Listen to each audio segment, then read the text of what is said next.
positive cash balance at the end, 3 million savings in interest due to a separate peak facility and limited use of the peak facility. Total savings of 37 million guilders.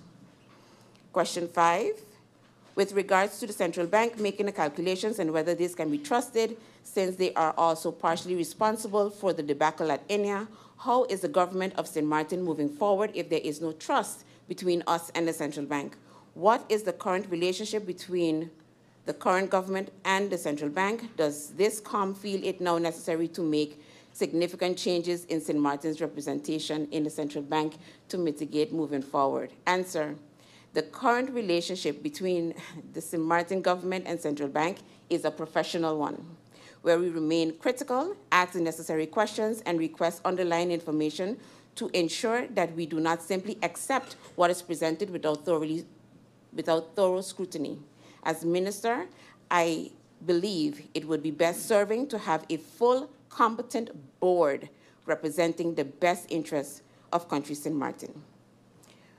Moving on to questions by MP Roseberg. Concerning ongoing litigation against accountants, have there also been any litigations against auditors and or Mullet Bay appraisers? If so, have there been any outcome of said litigations? If not, what stage are we in currently and when can a verdict be expected? Answer.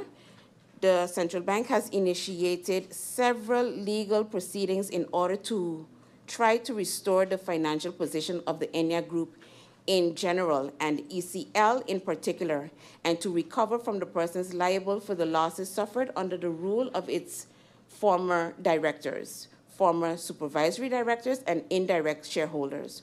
One of the main proceedings concerns the liability proceedings against former director and supervisory director of the ENNIA Group, including, amongst others, Hushang Ansari, who is the former supervisory director of ECH, indirect major shareholder and de facto director of ENNIA Group, and against Parman International BV, shareholder of ECH. Other proceedings include the proceedings against former accountants of the ENNIA Group. And the last question from MP Roseberg, how many cases are going on regarding this matter? There are currently 3 separate proceedings ongoing. Questions posed by MP Irian. Trusting central bank. Now the question comes in with trust within the organization, statement, no conversations with APS. Minister mentioned that there has been no discussion between APS, myself, and the former cabinet regarding APS coming to help purchase Mullet Bay. So I will ask the minister to confirm that we did meet with APS and with an entity called CFG. This meeting was sparked because of an article that was in the paper regarding a partial sale of Mullet Bay. So now I have to question the trust within the organization in terms of the information that is coming.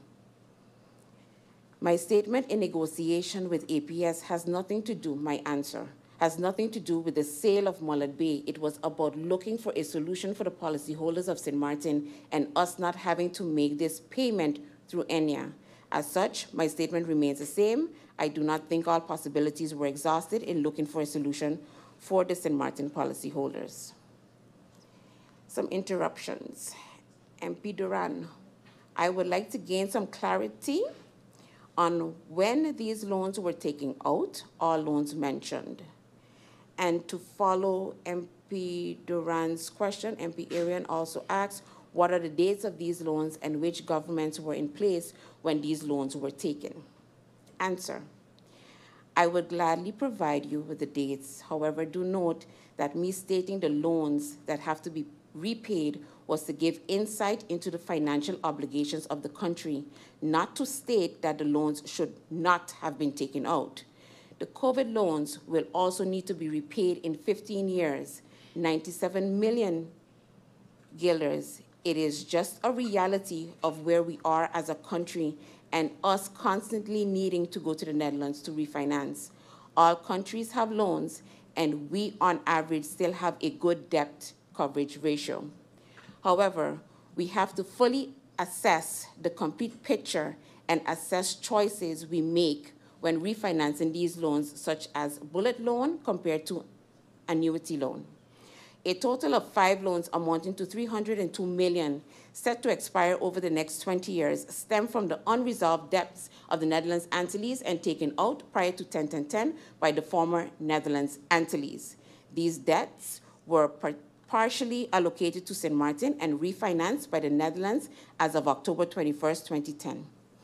Additionally, 4 loans totaling 164 million were taken out in 2014 under the government of the National Alliance and Democratic Party and Independence and are also due to expire within the next 20 years.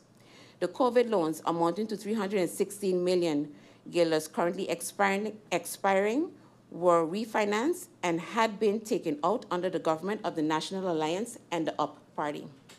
To further clarify with regard to specific loans I mentioned, the loan expiring next year of 73.5 million is from the unresolved debts of the Netherlands Antilles. The loan expiring in 2029 of 58.7 million is from 2014 under the Government National Alliance, DP, and independent members. The loan expiring in 2032 of 78.6 million is from the unresolved debts of the Netherlands Antilles. The 2 loans expiring in 2035, totaling 100 million, is from the unresolved debts of the Netherlands Antilles, and the current loan of the 316 million taken out in 2020-2021 and expiring coming October 2024, 4 years later to be refinanced, has been taken out under the National Alliance UP government. 2, addendum, a supplement on what you have already. We haven't seen it. Maybe addendum should go to Parliament. Parliament, Curacao gave pre-approvement. Answer, addendum has been shared to Parliament on Friday and provided to Parliament.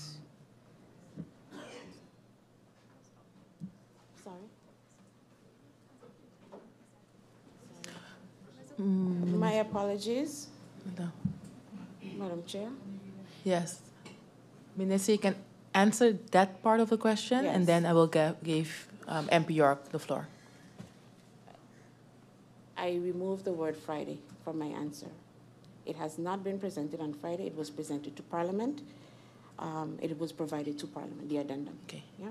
Thank you, Minister.